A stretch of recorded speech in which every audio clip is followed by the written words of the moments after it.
अस्सलाम वालेकुम। जामा कराची के तहत मुनक्किदा BCom part one, ADC part one के इकोनॉमिक्स के पेपर के अहम सवालात के हवाले से इस वीडियो में बात करेंगे। इस वीडियो को दो हिस्सों में मुरतब किया जाएगा। पहले हिस्से में उन तमाम सवालात को आपके सामने रखेंगे जो कि एक स्टूडेंट मुकम्मल तैयारी के वक्त जिनका ख्याल रखेगा। इसके दूसरे हिस्से में इन्हीं सवालात में से सिर्फ उन सवालात का जिक्र करेंगे कि जो कि इस साल के लिए अहम तरीन होंगे।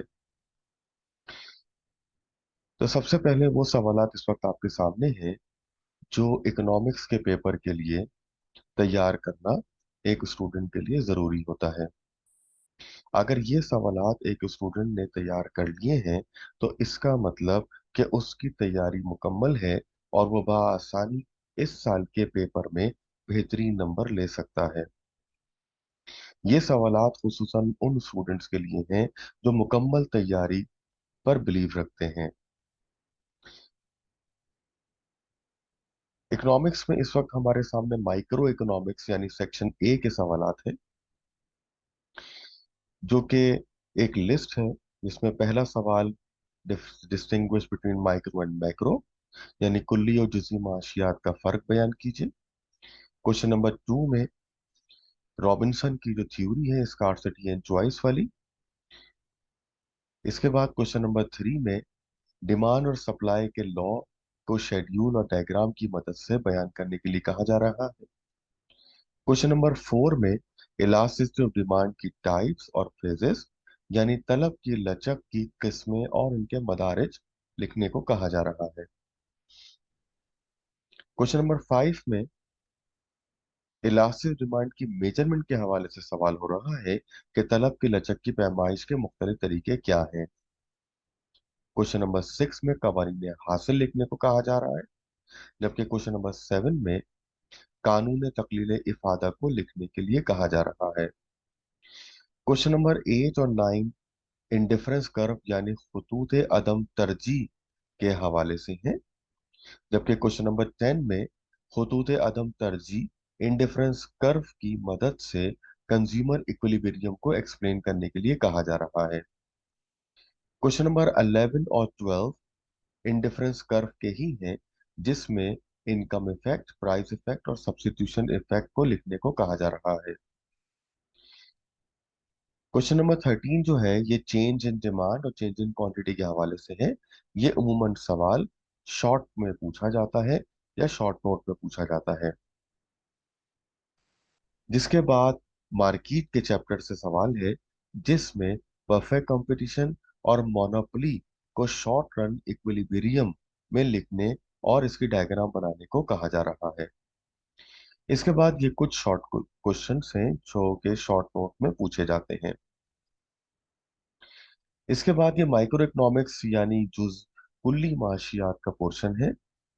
इस पोर्शन में सबसे पहले नेशनल इनकम की डेफिनेशन और इसके डिफरेंट कॉन्सेप्ट्स लिखने को कहा जा रहा है, जबकि क्वेश्चन नंबर टू में नेशनल इनकम निकालने के कैलकुलेट करने के डिफरेंट मेथड्स पूछे जा रहे हैं।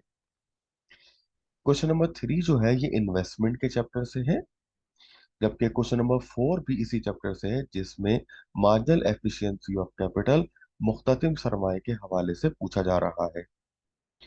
Question number five consumption consumption function का फर्क पूछा जा रहा है, जबकि क्वेश्चन नंबर सिक्स में प्रोपेंसिटी टू कंज्यूम के हवाले से पूछा जा रहा है। क्वेश्चन नंबर सेवन एपीसी और MPC average propensity to consume और मार्जिनल प्रोपेंसिटी टू कंज्यूम को डायग्राम और शेड्यूल की मदद से बयान करने को कहा जा रहा है।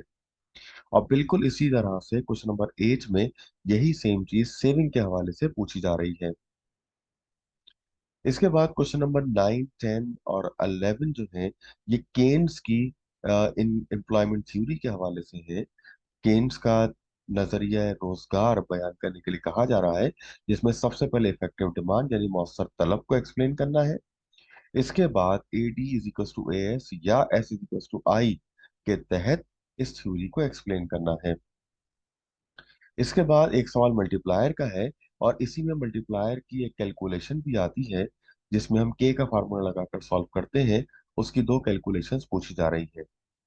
और फिर आखिरी में कुछ शॉर्ट नोट्स हैं, जिसमें एक्सेलरेशन प्रिंसिपल यानी उसूल इसरा, मॉनेटरी पॉलिसी के ऑब्जेक्टिव्स, ट्रेड साइकिल के फेजेस, फिस्कल पॉलिसी के ऑब्जेक्टिव्स और इन्फ्लेशनरी डिफ्लेशनरी गैप यानी अफराती और तफरीती शिगाफ के हवाले से शॉर्ट नोट लिखना है। इसके बाद सेक्शन सी जो कि इकोनॉमिक सिस्टम के हवाले से है, इसमें तीन economic system mixed economy, capitalism, socialism के मेरिट्स और डिमेरिट्स लिखने हैं। जिसके बाद हमें ये बताना है कि बेसिक इकोनॉमिक प्रॉब्लम क्या होती है, और फिर आखिरी में इस्लामिक इकोनॉमिक सिस्टम के गोल्स और फीचर्स को पूछा जा रहा है। ये सवालात की वो लिस्ट थी कि जो कि अगर स्टूडेंट इसमें से ज्यादातर सवालात को तैयार कर ले तो इसका मतलब कि उसकी तैयारी मुकम्मल हो चुकी है और वो बआसानी इस साल के पेपर को तैयार को हल कर सकता है और बेहतर नंबर हासिल कर सकता है। इस लिस्ट के बाद अब हम इनमें से ही उन सवालात को देखेंगे जो इस साल के लिए अहम तरीन हैं, जिसको लाजमी तौर के ऊपर याद करना, तैयार करना इस साल के लिए जरूरी होगा। तो आइए अब इन सवालात को एक निगाह डाल लेते हैं जो इस साल के लिए सबसे ज्यादा अहम हैं। सबसे पहले माइक्रो इकोनॉमिक्स कुल्ली माशियात के सवालात में से अहम तरीन सवालात को देखते हैं। इसमें जो पहला सवाल है वो है distinguish between micro and macro economics, जुजवी और कुल्ली माशियात का फर्क बयान करें। Question number two elasticity of demand के हवाले से है।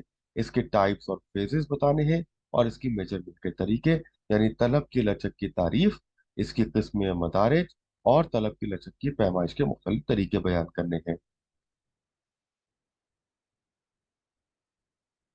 तीसरा सवाल इन डिफरेंस कर्व से है। इस चैप्टर से, इस टॉपिक से सवाल तकरीबन हर साल ही मौजूद होता है, और इसके जो सवालात हैं इनमें पहला सवाल है इंडिफरेंस कर्व की खसूसियात और इंडिफरेंस कर्व की मदद से कंज्यूमर इक्विलिब्रियम को बयान करना है। इसके अलावा एक इक्वेशन है, इसको हमें साबित करना है। ये शेड्यूल की मदद से और ग्राफ की मदद से हमें बयान करना होगा कि price effect is equal to income effect plus substitution effect. Microeconomics का आखिरी सवाल, जिसमें हमें कहा जा रहा है कि explain with the help of diagram short and equilibrium under perfect competition and monopoly, यानी मुकम्मल मुसाबिकत और नामुकम्मल मुसाबिकत को मुख्तलिफ अशकाल की मदद से मुख्तसर मुद्दत में इनका तवाज़ुन बयान करना है। ये सवालात थे माइक्रो इकोनॉमिक्स के। अब हम जिक्र करेंगे मैक्रो इकोनॉमिक्स यानी सेक्शन बी का। सेक्शन बी में सबसे पहले अहम तरीन सवाल नेशनल इनकम के चैप्टर से है, जिसमें नेशनल इनकम की डेफिनेशन और इसके मुख्तलिफ तस्वुरात पूछे जा सकते हैं। साथ ही इसके पैमाइश के जो तरीके हैं उनमें से भी कोई सा एक तरीका पूछा जा सकता है। Explain different methods of national income, कौमी आमदनी की पैमाइश और इसके मुख्तलिफ तरीके। इसके बाद केन्स की जो एम्प्लॉयमेंट थ्योरी है उसके मुतालिक मुख्तलिफ तरीकों से सवालात हो सकते हैं। इसमें कभी तो मौसर तलब यानी इफेक्टिव डिमांड को एक्सप्लेन करने के लिए कहा जाता है। इसी तरीके से इसमें इन्फ्लेशनरी और डिफ्लेशनरी गैप भी पूछा जा सकता है, और साथ ही साथ A S is equal to A D S is equal to I भी पूछा जा सकता है। ये सब एक ही तरीके से सेम ग्राफ की मदद से एक्सप्लेन किए जाते हैं। इसके बाद इसी सेक्शन से ये वो मुख्तलिफ शॉर्ट नोट्स हैं जिनको स्टूडेंट को तैयार कर लेना चाहिए है। और फिर आखिरी में सेक्शन सी जो कि इकोनॉमिक सिस्टम का है। इसमें अगर स्टूडेंट इस्लाम के माशी निज़ाम की खसूसियात और इसके मकासद को याद कर ले, यानी objectives and goals and salient features of economic Islamic economic system, तो उमूमन इसी टॉपिक से ही सेक्शन सी का सवाल आ जाता है, और सेक्शन सी से एक ही सवाल करना होता है। तो स्टूडेंट अगर ये सवाल तैयार कर ले तो सेक्शन सी कंप्लीट हो जाएगा। तो ये वो सवालात थे कि जिसमें हमने इकोनॉमिक्स के आने वाले पेपर को कवर किया। उम्मीद है कि इन सवालात को तैयार करके स्टूडेंट बेहतरीन नतज हासिल कर पाएंगे।